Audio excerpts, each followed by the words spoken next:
I'm Teresa, and I considered my life to be going well until 2 months ago.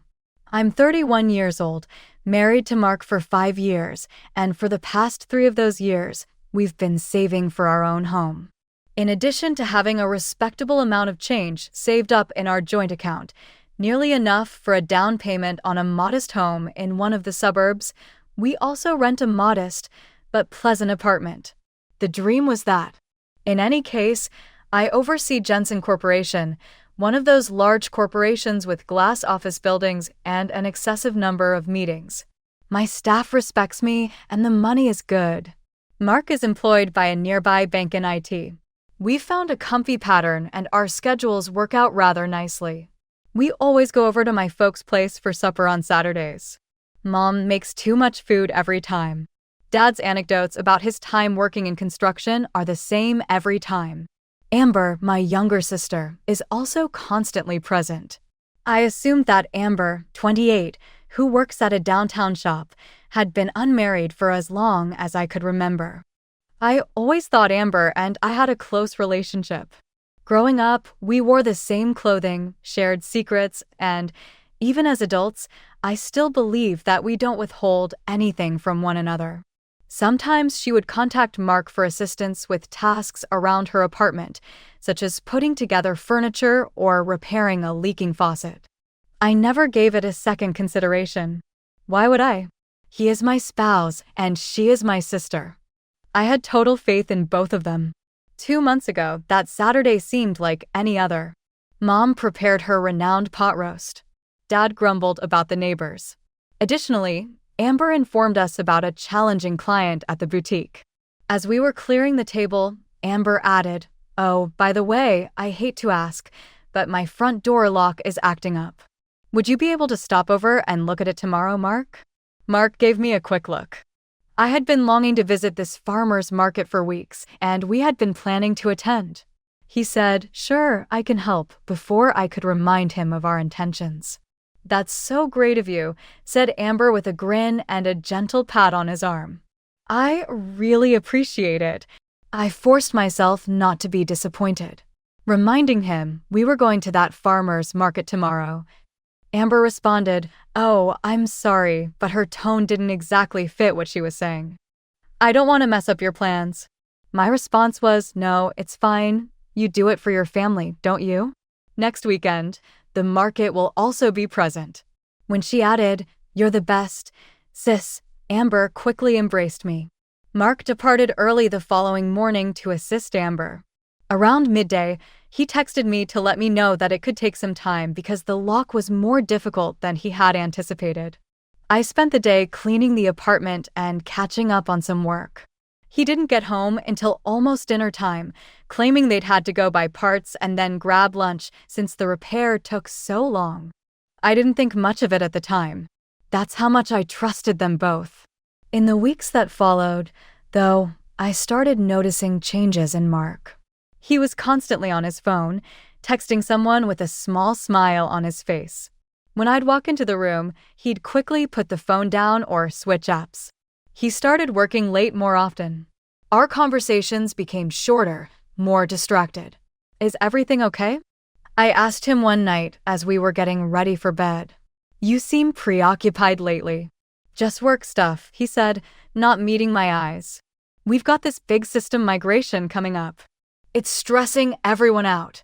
The weeks passed, and the distance between us grew. We still went to my parents' house every Saturday, but even those dinners felt different. Amber and Mark seemed to share these little glances sometimes, inside jokes I wasn't part of.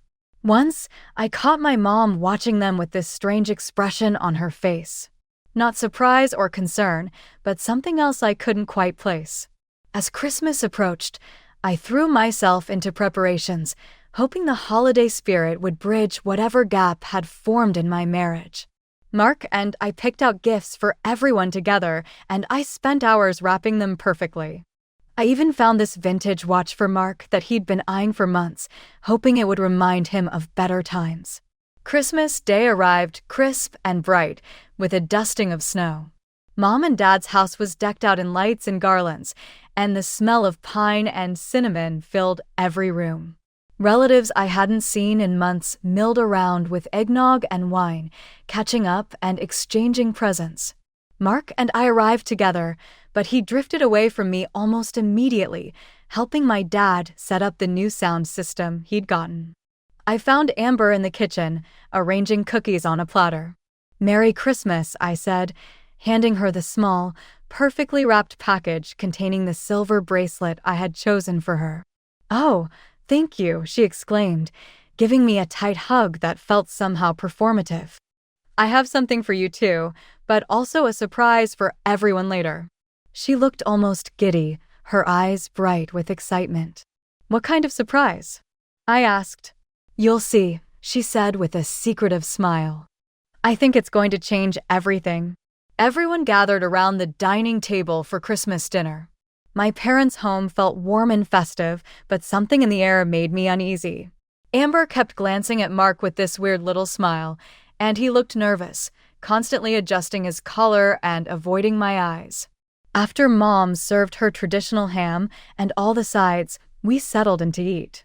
The conversation flowed around me, but I felt disconnected from it all, like I was watching a movie of someone else's family holiday. "I'd like to make an announcement," Amber said suddenly, tapping her glass with a spoon. The room fell silent as everyone turned to look at her. "I have some exciting news to share with all of you today." She stood up, practically glowing, and placed a hand on her stomach. My first thought was so innocent, maybe she'd finally met someone. But then I noticed my parents weren't looking surprised at all. They were smiling like they already knew what she was about to say. "I'm pregnant," Amber announced. The room erupted in applause and congratulations. Relatives rushed to hug her, asking questions about due dates and nursery colors. I sat frozen, my mind racing. Amber wasn't dating anyone that I knew of. How could she be pregnant? "That's wonderful news, honey," my mother said. But there was something rehearsed about it. "Who's the father?" my cousin Jake asked, the question everyone was thinking. Amber's eyes found mine across the room.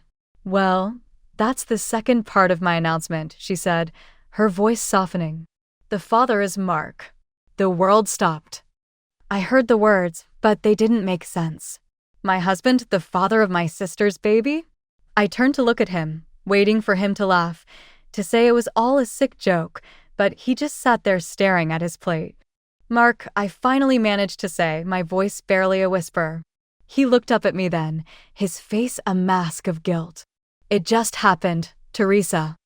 I didn't plan it. But I have to take responsibility." "Just happened," I repeated, my voice rising.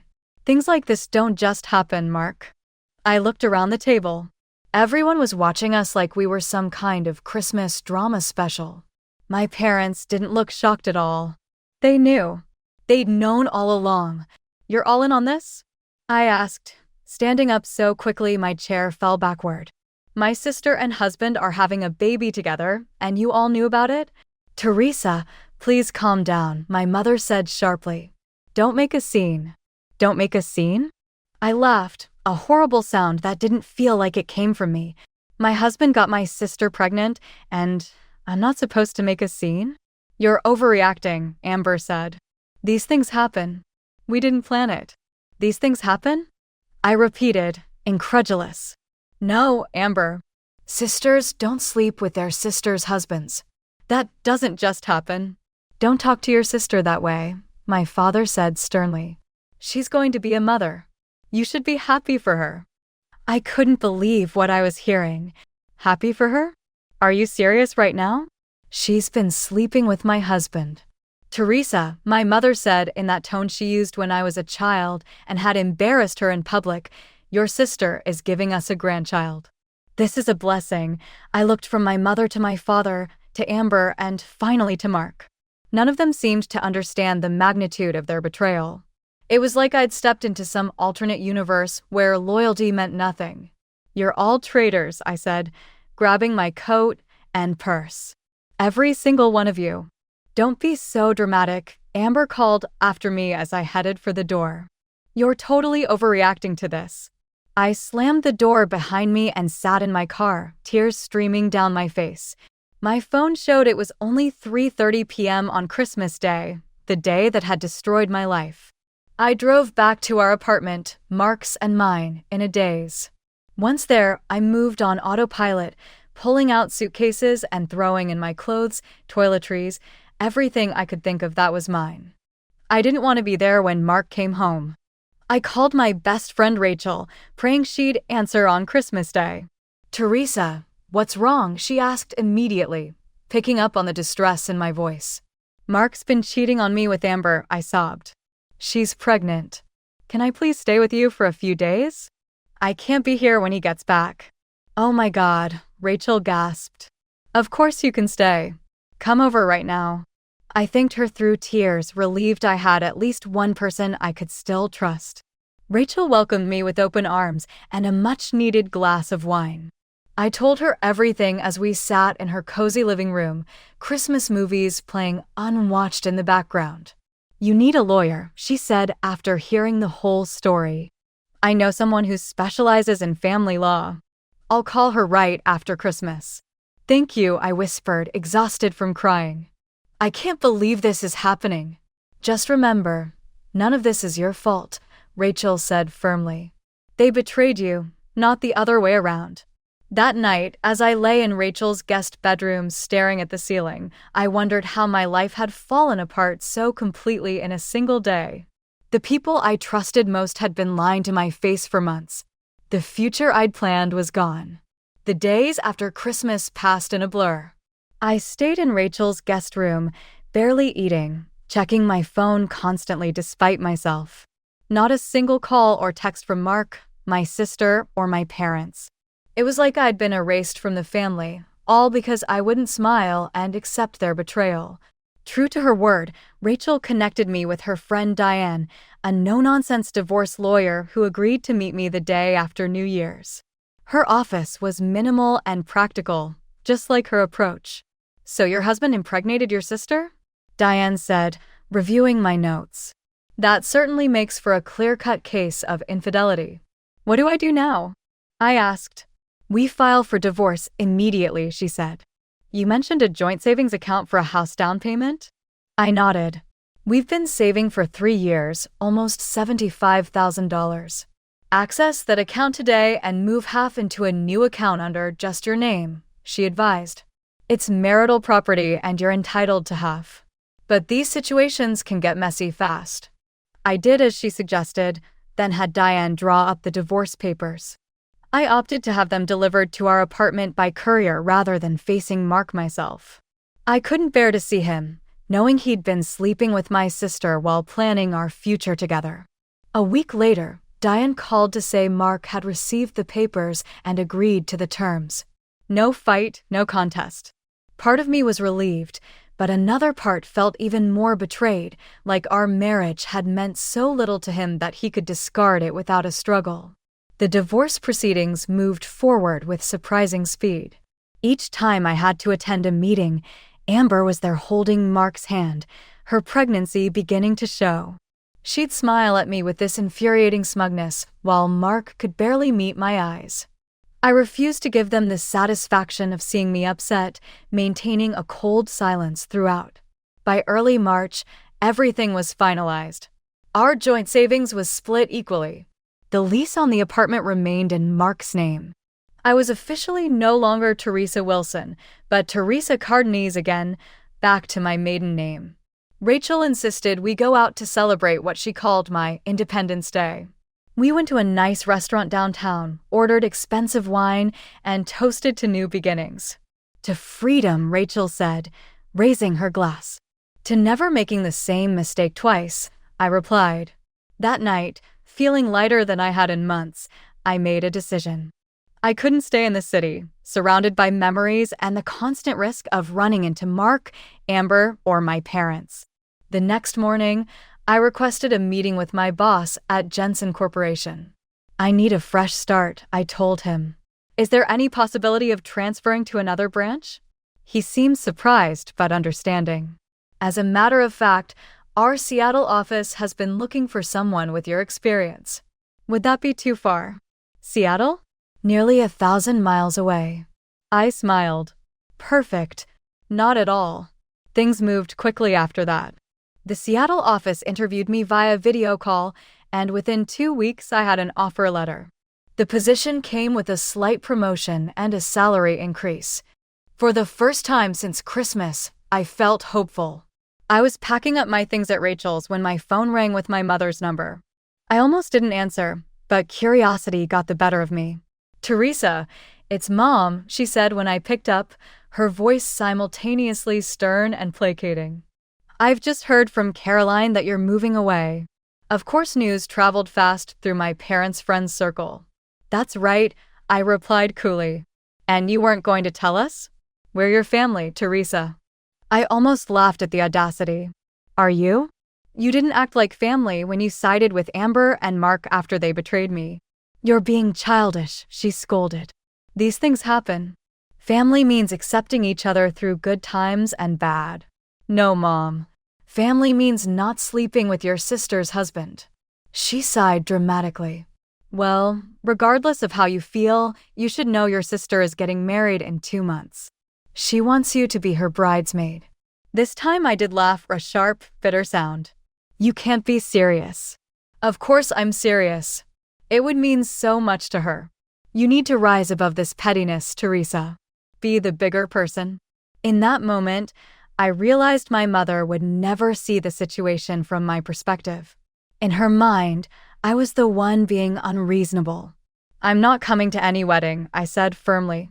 "And I don't want to hear from any of you again." Then I blocked her number along with my dad's and Amber's. It felt like cutting off a gangrenous limb, painful but necessary for survival. A week later, I drove away from the city that had been my home for my entire life, my car packed with the few possessions I'd kept. Rachel had thrown me a small going-away party the night before, and her tearful hug was the only thing I truly regretted leaving behind. Seattle welcomed me with its famous rain and surprising warmth. My new apartment was small but mine alone, with a view of the Space Needle from one window. The office team took me to lunch on my first day, and I found myself smiling genuinely for the first time in months. I threw myself into work with a fervor that surprised even me. Without family dinners, a husband, or local friends yet, I had endless hours to dedicate to projects and learning the ropes of my new position. My boss noticed, and 6 months later, I was promoted again. Occasionally, distant relatives would call with updates I never asked for. Amber had given birth to a boy. My parents were doting grandparents. Mark and Amber had rented a house not far from my parents. Each time, I would listen politely, then change the subject. Those people felt like characters in a story I'd read long ago, not real people who had once been the center of my world. I dated casually but kept everyone at arm's length. The betrayal had left me wary of letting anyone get too close. Instead, I focused on building my career and slowly creating a life I was proud of. 2 years after moving to Seattle, I'd saved enough for a down payment on my own condo. No joint account. No one to betray my trust. Just my name on the mortgage. The day I got my keys, I stood in the empty living room and cried, not from sadness, but from pride. I had rebuilt my life from nothing. 7 years after my divorce, life was better than I ever could have imagined. At 38, I'd been promoted to regional director of our Seattle branch, managed a team of 30 people, and had just finished renovating my condo exactly the way I wanted. I had a small but loyal circle of friends, a healthy savings account, and the freedom to travel whenever I wanted. I hadn't spoken to my family in all those years. Through distant relatives and old hometown friends, I'd heard bits and pieces. Amber had a second child, another boy a year after the first. Mark was working at some tech startup. My parents were heavily involved with their grandchildren. Then the calls started. At first, I ignored the unknown number that kept appearing on my phone. After the 4th call in 2 days, curiosity got the better of me, and I answered. "Hello," I said cautiously. "Teresa, is that you?" My mother's voice, older but unmistakable, came through the line. "Please don't hang up. We need to talk. It's about your sister." I almost ended the call right there, but something in her tone made me pause. What about her? She's sick, Teresa. Very sick. Terminal. Her voice cracked. The doctors say she doesn't have much time left. The news hit me like a physical blow. Despite everything, Amber was still my sister, and the thought of her dying young shocked me. What's wrong with her? I asked. Cancer, my mother replied vaguely. It's advanced. Mark left her after the diagnosis. He couldn't handle it, the coward.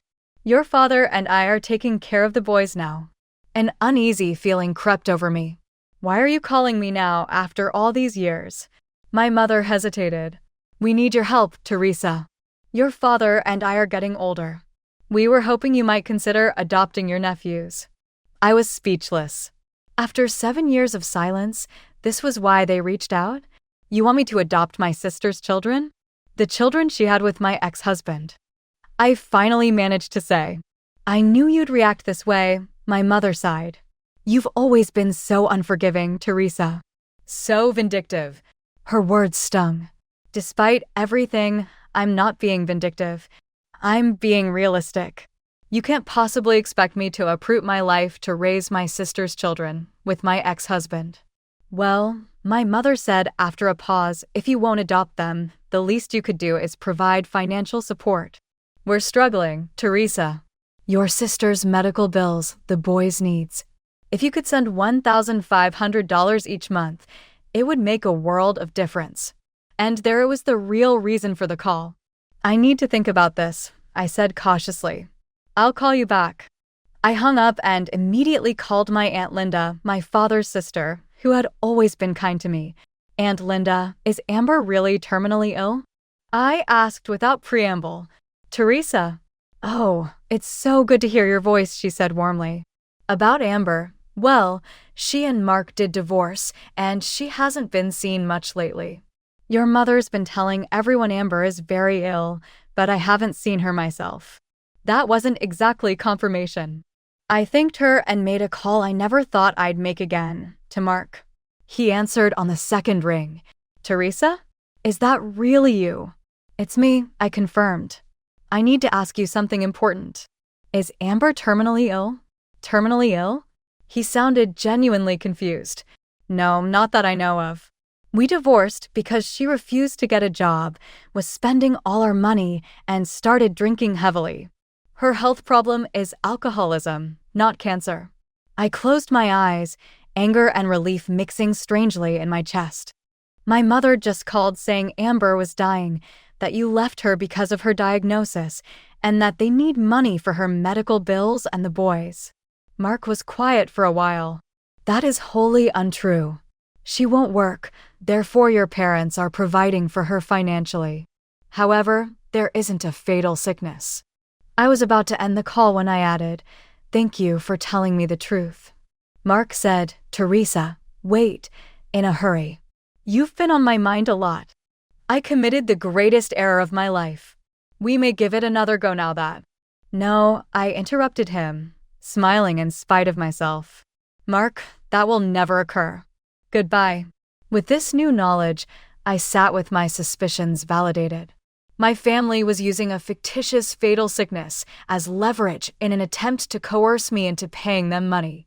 The moment has come to confront them directly. I took a day off work, made travel arrangements, and picked up a rental car at the airport. With my pulse racing, I pressed the doorbell. My mom's eyes widened in surprise as she opened the door. She exclaimed, John, over her shoulder after gasping, Teresa. Teresa has arrived. The warning was clear. Hello, Mom, I remarked coolly as I entered without permission. Where's Amber? She's sleeping upstairs. She experiences both good and bad days, my mother said. Ignoring my father's clumsy welcome, I made my way up the stairs. The door to Amber's former bedroom was shut. I rapped once and went in. The smell of alcohol filled the room. Amber appeared pale as she lay on the bed, but she was by no means near death. She hurriedly pulled the blankets up and put on a feeble voice when she spotted me. You arrived, Teresa. I'm quite happy that you will assist us. I gazed at her, my beloved sister, now a stranger who had deceived me in the most heinous way and was still attempting to take advantage of me. When I came downstairs, I saw two little boys playing with Legos. With a start, I recognized them as my nephews. Their eyes were Mark's. I declared boldly, I've decided to adopt the boys. My father and mother looked at each other in horror. Well, that's very generous, according to my father. But maybe it would be better if you just sent us money instead. No, I said. I've made up my mind. Tomorrow, I'll begin the adoption procedure. We must move swiftly. Mom hurriedly remarked, Teresa, let's not rush the adoption. Amber rushed down the steps before I could react, removing any pretense of being sick. Her cheeks reddened with rage and booze, she said, You are not taking my children. My laughter reverberated throughout the suddenly quiet home. And there's our terminal patient, making a miraculous recovery. I looked at my family, the folks who had previously been my entire universe. You need to be embarrassed with yourselves. Making a false claim about a fatal sickness in order to defraud me? Even for you, it's low. With defensiveness, my mother responded, You're rich now. You might assist us with ease. Family supports family. No, I firmly stated. Family never betrays family. Families don't try to use kids as pawns, deceive, or control them. I made my decision 7 years ago, and you made yours. I will continue to use mine. After giving my nephews another glance and experiencing a twinge of pity for these defenseless kids trapped in this poisonous atmosphere, I left. My phone rang with Amber's and my mother's texts as I was leaving. However, I didn't read them before deleting them. Rebuilding certain bridges is impossible. Furthermore, some people are undeserving of second opportunities.